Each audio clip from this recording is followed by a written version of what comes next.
You're watching the 2024 MAAC Women's Lacrosse Championships as it's semifinal Friday here from Fairfield, Connecticut, as the number 5 seed Mount St. Mary's takes on the number 1 seed Fairfield University.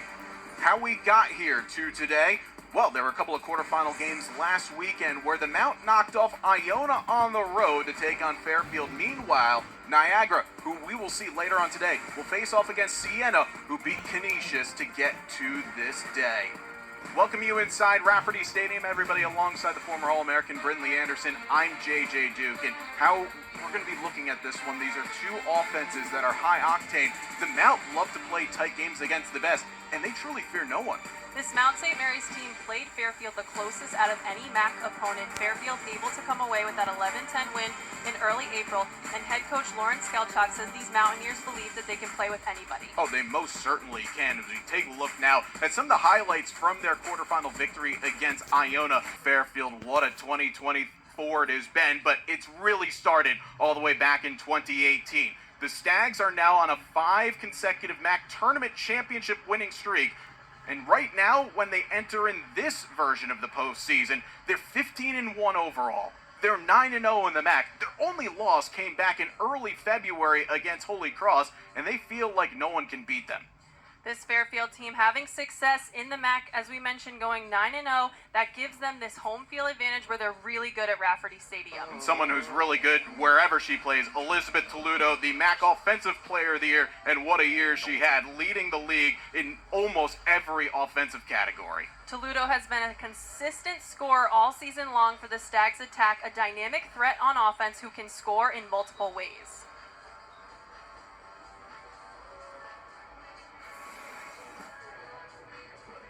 You're getting a look at Fairfield University's head coach and once again the MAAC Coach of the Year in Laura Field. 106 career victories with this program. And Brindley, we spoke with all the head coaches in the build-up to this, but on our conference call with Coach Field, really was proud about how this group just continued to build off of each game, was just never satisfied with anything that they were doing individually. It was all about the team, and the fact that they've gotten themselves ranked regularly since mid-March just proves that the quote-unquote mid-majors, they can be brand names in this sport. Fairfield started off the season with that lone loss at Holy Cross, a 1-goal loss, but has seemingly, as you said, JJ, has gotten better every single game and is playing their best lacrosse at the right time. You know, a team that is playing their best lacrosse right now is Lauren Skelchak's group, now in her 10th season at the helm of the Mount. She is in the middle of that sea of humanity there with the Mountaineers, and they're loose. We saw them during warm-ups. They're dancing out there. They're enjoying this opportunity, and you know, why not them right now? Their first year in the MAAC, which was last season, it was a learning experience. This year, they feel comfortable, they know the personnel, and they believe that a team that, of course, won the NEC before moving to the MAAC in 21 and 22, they can just turn the feet right again. Liz wasn't sure, but her defense able to keep it before it goes over the line. That's a confidence-building save, though, from Morris, as both goalies haven't gotten their way into this game yet.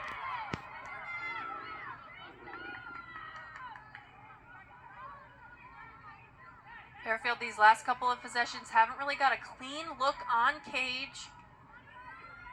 We mentioned this man-to-man defense the Mountaineers are playing. They have a really tight guard on Elizabeth Toledo at the top of your screen. Haley Chester, I wouldn't say a face guard, but close mark. She's following her wherever she goes. We were speaking about that previous meeting where Chester was face guarding Toledo, but Toledo still found a way to get herself a few goals. This time becomes provider as Amanda Kozak puts that away. Great cut here by Kozak. Elizabeth Toledo dodging with her head up. She knows she draws a ton of attention of this defense. Gets pushed to the outside, eyes up into the middle. Good cut by Kozak. Good job by Kozak to keep her feet moving. If she stops and catches that ball in the middle, that Mount St. Mary's team is going to collapse, but she kept her feet moving. Kozak, such a steady presence on this Fairfield offense. And that's just a sophisticated take from Toledo because she knows that it's a likely chance she's going to be taken out of the game at some point with that face guard. So be patient, and then when your opportunity comes, don't panic. Just play smart lacrosse. The goal for Kozak, give her now 97 career goals, right on the precipice of getting to that century mark. if she does get there, she'd become the 17th player in program history to 100 career goals. Toledo in that previous matchup with 3 goals and an assist, and then basically the second half, it was her and Chester just hanging out in the corner. For the neutral observer, Brindley, when you talk about a face guard, it's almost a fascinating and quite quirky thing, because often enough you'll see 6-on-6, and then you'll see 2 players just hanging out by a side, and it's very much strategic why you have to do it. It's a coach's preference. Some coaches like to take that face-guarded player, almost hang them at the top corner of the field, and play 6v6 like you mentioned. Some coaches like to have that player in, like Elizabeth Toledo there. She got the ball. The defense doesn't know how to react, and Kozak's open in the middle. Some coaches like their player to set picks. Coach Laura Field electing to keep Toledo involved, which I think is a good move. There's a chance now for Fabrizi. That's a pair of goals for the grad student. Toledo has registered just 1 shot here in the second half. Did assist the opening goal for Fairfield on the day. Here is Toledo. Reverses though to Maggie Ford, who scores. Watkins got a piece of it, but not enough to turn it around the post, and the Stags now open up a 4-goal lead.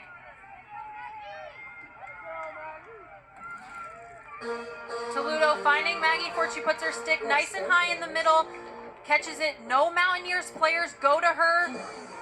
She realizes that takes a nice hard bounce shot. Really impressed with Maggie Ford's play this afternoon on that shell of the zone defense up top, but also on the offensive end.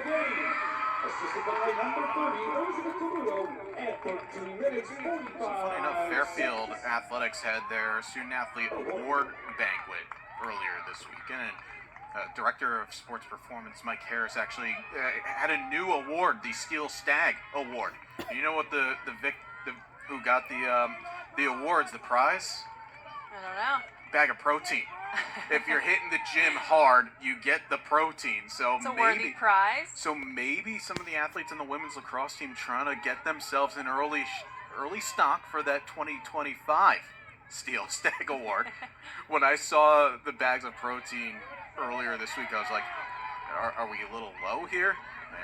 And Mike said, nope, that's going to be an award to someone like this to help them in their quest to garner another trophy.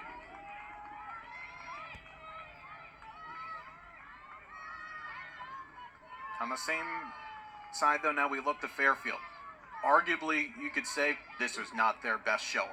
But in a semifinal, probably maybe the tougher game, if anything else, because you've got so much at stake to get to a championship. The job was done. The defense is what they always rely upon. Might not be the most talked about, but the defense stood tall when they needed to the most. As one more goes in, Maggie Ford absolutely ripping that pass, and Fort now wraps up her hat trick.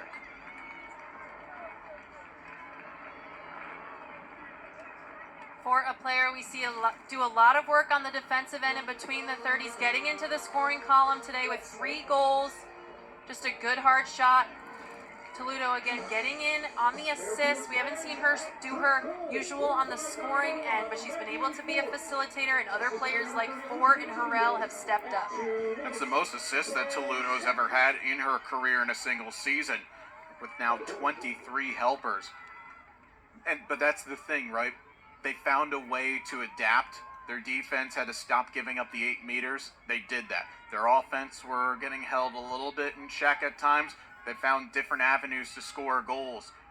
And that's why this program right now that Laura Field has built over time, they just look like a team that can't be stopped. Reset a few things with Elizabeth Toledo getting marked out of this game. What were you and the rest of your offensive teammates talking about as the game went on? Honestly, even going into this game, we said, it's going to take each and every one of us. We just had to do our job. And I think that's what we did. We anticipated that they were going to take E away, but, the good thing about our team is we're so dynamic. We have so many players on the field that can step up, and that's what we did. We had so many people on the scoreboard today, and, that's all we needed. And we definitely got frustrated, but, we kept our cool, so. came out with a win. Libby, you mentioned that balance attack. You scoring a hat trick. Riley Harrell, Maggie Fort also getting 3 goals. Christine Fabrizi chipping in too. Just talk about the cohesiveness on this offensive unit. I mean, honestly, just during the game too, like we were reading what they were giving us, and if they were going to take E away, 3 of our midfielders, 4 of our midfielders could step up, and that's huge. Like having 2-way midfielders that can do stuff on defense but also score on attack is huge for us, and like it just helped so much today. Fairfield women's lacrosse has been synonymous by advancing to Championship Sunday. What experience have you taken now from your previous few times playing on that game to carry it over to 2 days from now? Honestly, like, I don't know if I already said this, but I think we're our biggest enemy. Like, if we do our job, we will win the championship. I believe that. And Niagara's a very good team too, and Siena is too, but whoever they throw at us, we just have to play our game, and I really believe we'll win. Well, as your teammates are putting your logo on the bracket, it's Fairfield Women's Lacrosse advancing to the championship on Sunday. Congratulations, Libby Rowe, our player of the game. Thank you so much. Here, Libby, we got to put our logo up on the bracket. As Laura Field now joins us here, well, Coach, we've got the picture of the Fairfield F logo getting thrown on the bracket at Championship Sunday. This was a grind, though. Credit to the Mount. They certainly game planned for your group, but you spoke about the adjustments your team needed to make from the first half to the second half, and boy, outscoring the Mountaineers 7-1, it paid off. Yeah, and I say this not as coach speak, but the Mount is one of the best coach teams that I know, and she does a great job with adjustments. She did a great job with a game plan coming into this game, and I think we rose to the challenge. I'm excited for Libby's output. Our middies did phenomenal. Our defense played outstanding, so I'm really glad with the way that we responded, but we knew this was going to be a tough game, and it lived up to the billing. Coach, we talk a lot about your zone defense and that offense, but one thing I think that goes a little underrated is the draw control battle. You were able to win that 18-6, and Bryn Donnelly coming away with 10 herself. Yeah, Bryn had a tremendous game, and I think you can't underscore the importance of that possession for obvious reasons, but also just for the momentum and the way that it feels. So Bryn did a great job self-drawing. She did a great job putting it to space. She made adjustments no matter who they threw at her. She did an outstanding job. Well, Coach, we'll let you go celebrate with your group, and as I said to Libby, it's been synonymous now. Fairfield Women's Lacrosse advancing to Championship Sunday. Congratulations. Thank you so much, guys. That was Fairfield's head coach, Laura Field, as that's going to do it for this first semifinal, but yes, one more still to come as the third-seeded Siena College Saints will take to the field here at Rafferty Stadium, and they'll square off against the team that they faced in this game last year. That would be Niagara University. We'll have that for you game here on ESPN Plus starting at 3 p.m.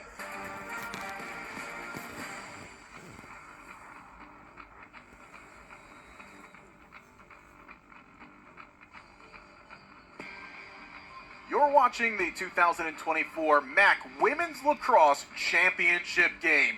It's a battle of the top 2 seeds as Fairfield, who are riding a 16-game winning streak, take on Niagara University, who are making their first championship game appearance in over 2 decades.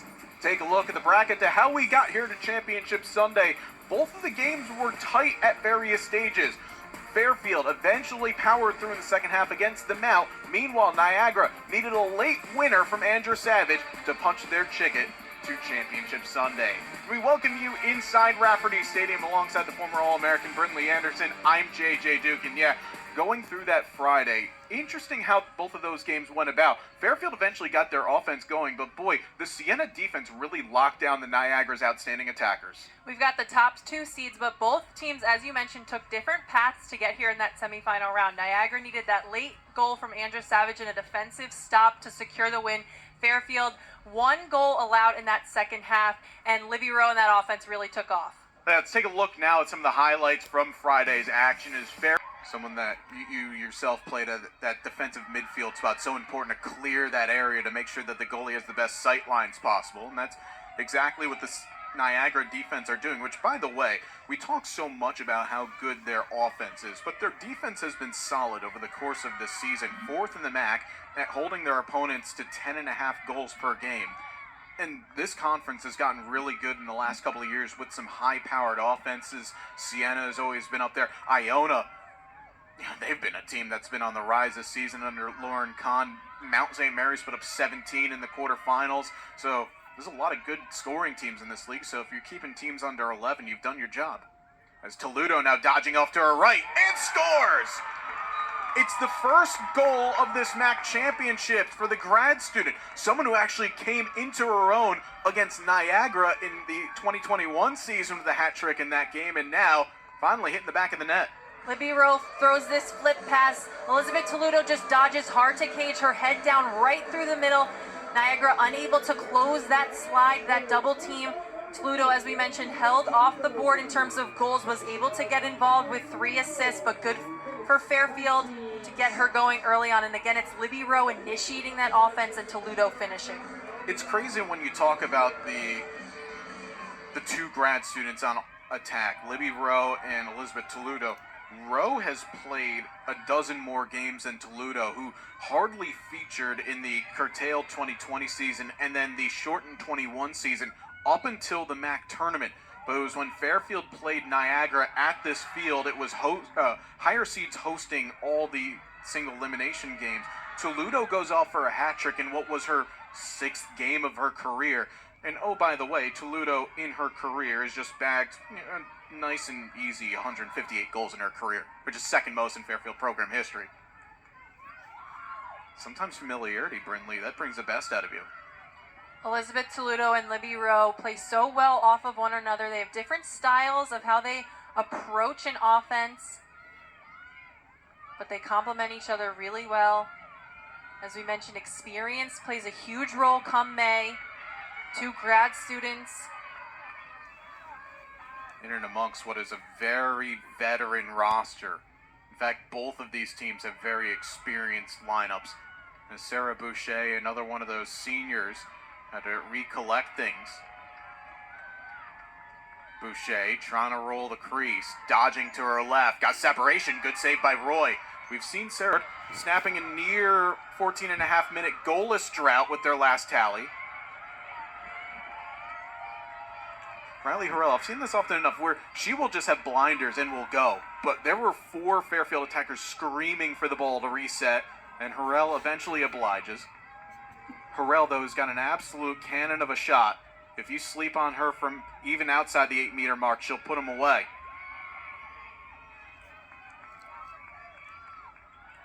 Oh, Toledo's left open. Still Toledo scores! What a dodge by Toledo to create separation.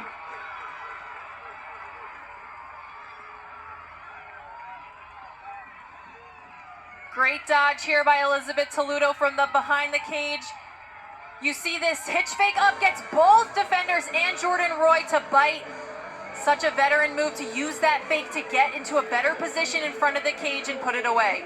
Laura Field talks about her grad student Toledo as someone that's just, in her words, so cool.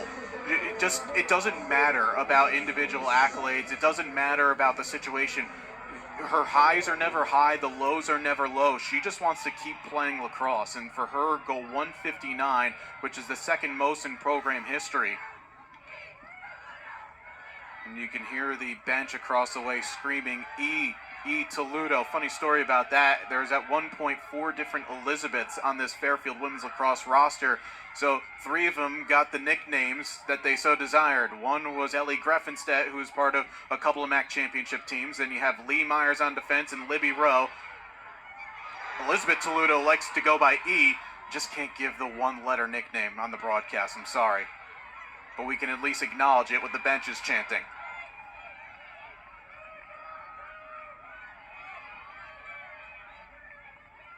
Now Fairfield can hold for the last shot, Brindley. They're not a team that often does that.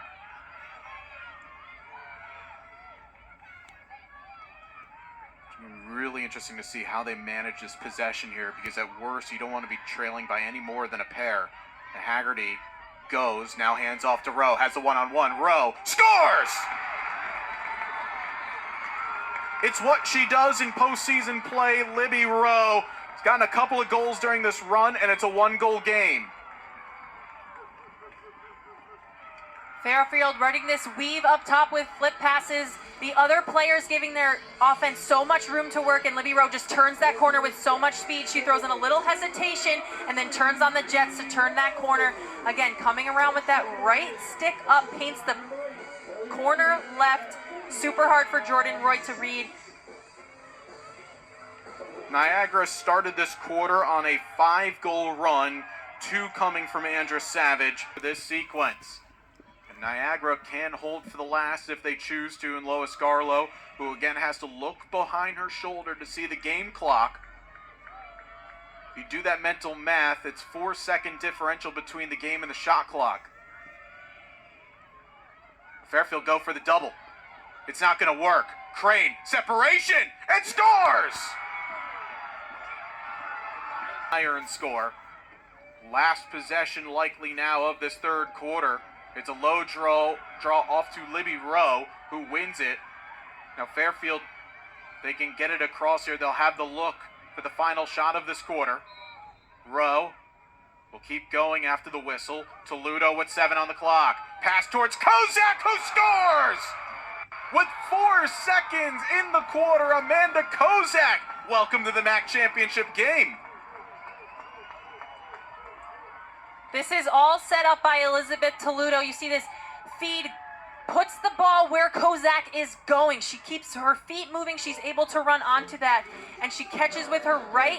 Her body's moving to her left, and she shoots back over to her right. Excellent feed by Toledo, setting up Kozak in a really good moment in that top of the crease. And that all started, by the way, with the work at the draw, designing to unlock Libby Rowe on the circle. Got that separation, then Toledo would find the perfect pass to Kozak, who nets her 98th career goal. She had a stretch in the final week of the season where you felt, okay, well, Kozak is living in the high 80s, maybe 100 career goals, not meant to be. She's now just 2 away. Horn will sound 3.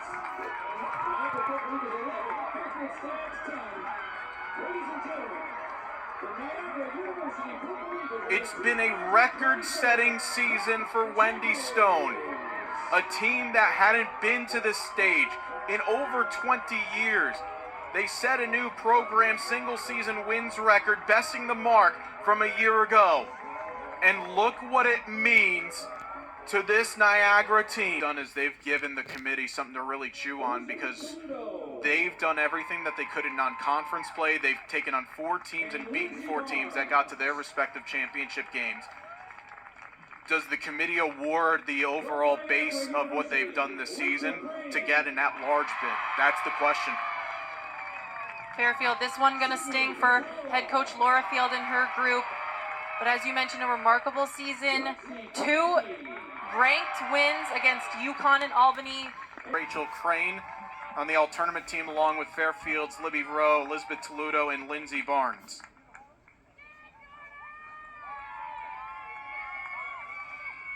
And Niagara, who will learn the fate of where they will be going to in the NCAA tournament tonight at 9 p.m. on ESPN2. You see the grad students for Fairfield as well, as the captains will be honored as well.